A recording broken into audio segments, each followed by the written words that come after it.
guys, welcome you all to our very own station of Technomass 24/7, and this is our another video of inflation. And in this video we are going to conclude our this chapter inflation. Okay, so we have learned in our previous video that what is inflation, what are the types of inflation, and how inflation impact on our economy and what are the causes of it. ठीक, अब हम ये देखेंगे कि inflation को control करने के क्या क्या मेजर्स हैं. ठीक, अभी हमने देखा कि किस तरह इन्फ्लेशन आता है, उसका क्या इम्पैक्ट हमारी इकोनॉमी पे पड़ता है. अब हम ये देखने वाले हैं अपनी इस वीडियो में कि उसको कंट्रोल करने के लिए क्या क्या मेजर्स का हम यूज करते हैं, किस किस चीजों के थ्रू हम उसको कंट्रोल करते हैं. तो उसके लिए दो पॉलिसीज होती हैं, एक होती है हमारी फिजिकल पॉलिसी और दूसरी होती है हमारी मॉनेटरी पॉलिसी. ठीक है, फिजिकल पॉलिसी जो होती है वो हमारी गवर्नमेंट के थ्रू गवर्न की जाती है और मॉनेटरी पॉलिसी हमारी कौन गवर्न करता है, आरबीआई, यानी कि central bank of India. RBI govern करता है इन मॉनेटरी पॉलिसीज को और हमारी गवर्नमेंट गवर्न करती है इन फिजिकल पॉलिसीज. ठीक है, तो सबसे फर्स्ट ऑफ ऑल हम पढ़ते हैं कि क्या क्या फिजिकल पॉलिसीज है और किस किस थ्रू गवर्नमेंट हमारी इसको इन्फ्लेशन को रिड्यूस करती है through physical policies. But one more important point कि यहाँ पे हम इसकी सिर्फ एक शॉर्ट समरी देखने वाले हैं. इस पूरी वीडियो को हमने अपने chapter excess and deficient demand, जो कि हमारा मैक्रो इकोनॉमिक्स का चैप्टर था, उसमें डिफाइन किया हुआ है. इससे पहले वो वीडियो जाके आप एक बार अच्छे से देख लें, वहां पे क्या है इसकी एक डिटेल्ड डिस्क्रिप्शन है. प्लस यही सारे पॉइंट हमारी कॉमर्शियल और सेंट्रल बैंक में भी डिफाइन किए जा चुके हैं. ठीक है, so first of all tax से कैसे होगा इन्फ्लेशन रिड्यूस. तो जब हमारी इकोनॉमी में इन्फ्लेशन बहुत ही ज्यादा हाई होगा, इन्फ्लेशन बढ़ेगा, तो गवर्नमेंट क्या करेगी, टैक्स को बढ़ा देगी. गवर्नमेंट क्या करेगी, टैक्स को बढ़ा देगी. तो टैक्स बढ़ने से क्या होगा कि हमारी जो कंजप्शन पावर है वो रिड्यूस हो जाएगी. जब टैक्स राइज करेगा तो कंजप्शन पावर लो हो जाएगी और जब डिमांड लो होगी, कंजप्शन पावर लो होगी, तो अपने आप हमारी इकोनॉमी में इन्फ्लेशन कम हो जाएगी. फिर आता है पब्लिक एक्सपेंडिचर. पब्लिक एक्सपेंडिचर को क्या कर देंगे, रिड्यूस कर देंगे. पब्लिक एक्सपेंडिचर को क्या कर देंगे, रिड्यूस कर देंगे. क्यों, क्योंकि पब्लिक एक्सपेंडिचर जब गवर्नमेंट रिड्यूस करेगी तो गवर्नमेंट जब पब्लिक एक्सपेंडिचर करती है तो क्योंकि वो एम्प्लॉयमेंट देगी लोकल पीपल्स को, और उस एम्प्लॉयमेंट से क्या होता है कि मार्केट में मनी सप्लाई राइज करती है.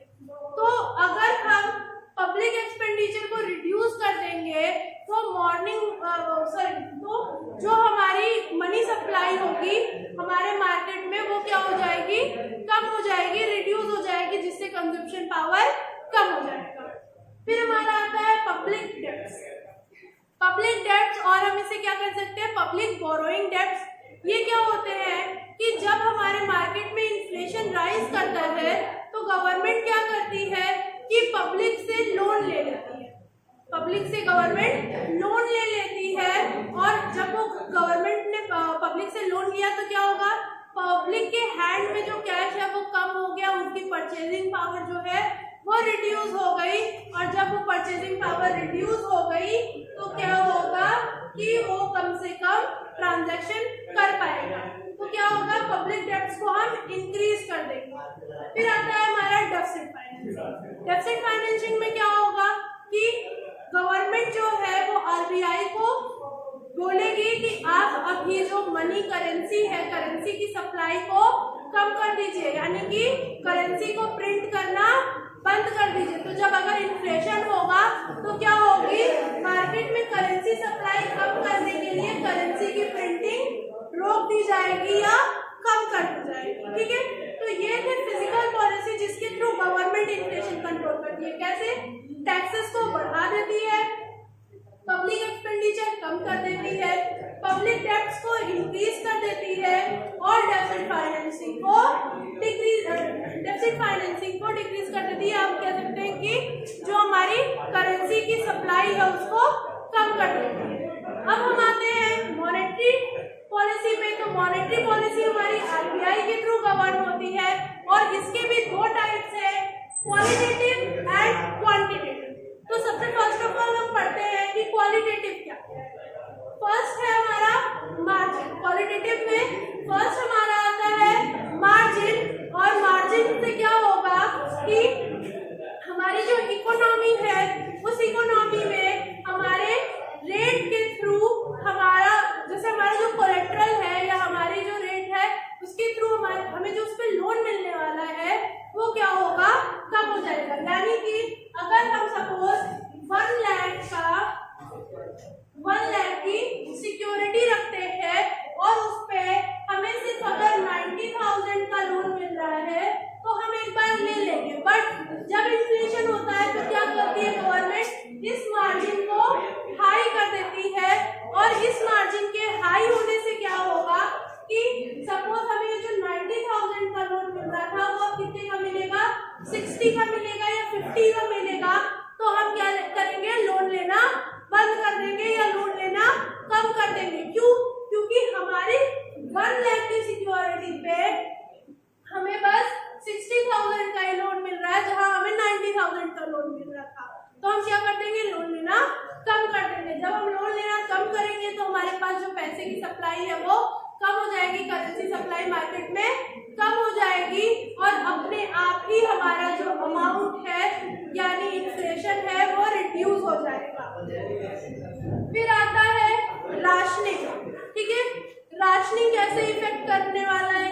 अब राशनिंग में क्या होता है, राशनिंग में हमारी जो आरबीआई है वो कॉमर्शियल बैंक्स को ये गवर्न करती है कि आपको किन सेक्टर्स को लोन देना है और किन सेक्टर्स को नहीं देना है। ठीक है, तो ड्यूरिंग राशनिंग में जब इन्फ्लेशन आता है तो आरबीआई क्या करती है कि एक लिमिट फिक्स कर देती है कि आप इस सेक्टर को इतना ही लोन दे सकते हो, इससे ज्यादा लोन आप नहीं प्रोवाइड करो। ठीक है, तो एक फिक्स क्राइटेरिया कर दिया जाता है कि आप इससे ज्यादा लोन नहीं दे सकते। फिर हमारा आता है मॉरल सुआशन। मॉरल सुआशन में क्या है कि हमारी जो आरबीआई है यहाँ पे वो एक हेल्पर के थ्रू कॉमर्शियल बैंक्स को हेल्प करती है, जहाँ की वो ये गाइड करती है उनको कि क्या उन्हें करना चाहिए, क्या नहीं करना चाहिए, किस सेक्टर को कितना लोन प्रोवाइड करना चाहिए, किस सेक्टर को लोन नहीं प्रोवाइड करना चाहिए, प्लस इकोनॉमी में कितनी मनी की सप्लाई को रिलीज करना चाहिए, क्या नहीं करना चाहिए। ये सारा हमारा किस में आता है, मॉरल सुआशन में आता है।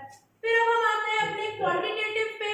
तो क्वांटिटेटिव हमारा आता है बैंक रेट। ठीक है, अब बैंक रेट में हम क्या देखने वाले हैं, बैंक रेट में हम ये देखने वाले हैं कि किस तरह आरबीआई बैंक रेट को इंक्रीज या डिक्रीज करके हमारे इन्फ्लेशन को कंट्रोल करती है। तो सबसे first of all bank rate होता है कि जैसे हम कॉमर्शियल बैंक से लोन लेने जाते हैं वैसे ही कॉमर्शियल बैंक जो है वो आरबीआई के पास लोन लेने जाता है। तो ड्यूरिंग इन्फ्लेशन आरबीआई क्या करता है, उस अमाउंट को इंक्रीज कर देता है। ठीक है, तो होता क्या है कि सपोज जैसे ये हम लोग हैं हाउस होल्ड, ठीक है, हम कहाँ गए, कॉमर्शियल बैंक, सपोज पीएनबी के पास गए हम लोन लेने। अब ये कहाँ गया, आरबीआई के पास चला गया। आरबीआई क्या करेगा, आरबीआई जब इसे लोन प्रोवाइड करेगा तो किस पे करेगा, सपोज 8% पे, तो ये हमें किस पे लोन प्रोवाइड करेगा, 10% पे, यानी 2% ही अपना प्रॉफिट रखेगा। तो जब इन्फ्लेशन होगा तो क्या करेगा, आरबीआई इसे 10% पे प्रोवाइड करेगा तो ये हमें 12% पे प्रोवाइड करेगा।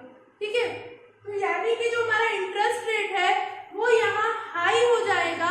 तो हम क्या कर देंगे कि लोन लेना कम कर देंगे। जब हम लोन लेना कम कर देंगे तो मार्केट से मनी सप्लाई कम हो जाएगा और इन्फ्लेशन रिड्यूस हो जाएगा।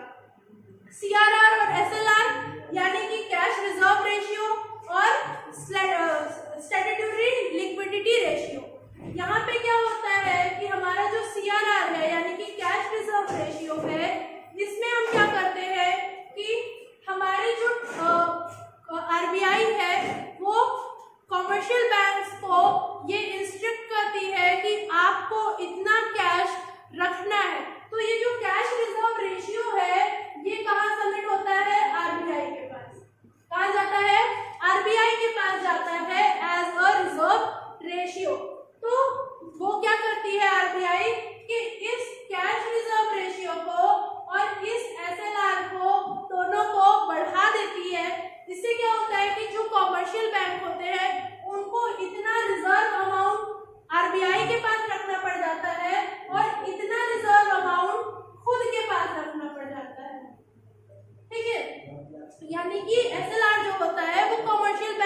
रिजर्व रखी हैं। तो सपोज अगर 100 रुपीज आए उसके पास और उसमें से 40 रुपीज CRR रखने पड़ गए और 40 रुपीज SLR रखने पड़ गए, तो क्या होगा कि बस 20 रुपीज का ही लोन दिया जा सकता है।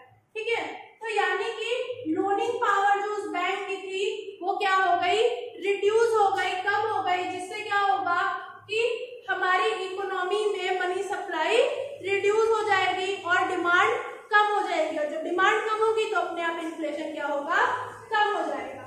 फिर हमारा आता है ओपन मार्केट। ओपन मार्केट में क्या होगा कि ओपन मार्केट में हमारा जो बैंक है वो ये देखेगा कि किस सेक्टर में कितना जो लोन है वो देना चाहिए, किस अकॉर्डिंग देना चाहिए, ये हमारा ओपन मार्केट में हमारी बैंक जो है वो देखेगी। ठीक है, सो ये थे हमारे पॉइंट जिसमें हमने ये देखा कि बाय फिजिकल पॉलिसी और बाय मॉनेटरी पॉलिसी हमारी जो गवर्नमेंट है वो किस तरीके से हमारी इन्फ्लेशन को कंट्रोल करती है, इकोनॉमी की इन्फ्लेशन को कंट्रोल करती है। ठीक है, इस पॉइंट के साथ हमारा ये चैप्टर जो है यही एंड होता है। अब हम अपनी नेक्स्ट वीडियो में कवर अप करेंगे हमारा नेक्स्ट चैप्टर जो कि है इंफ्रास्ट्रक्चर, और बहुत ही जल्दी हमारा इंडियन इकोनॉमिक्स सिलेबस भी ओवर हो जाएगा। सो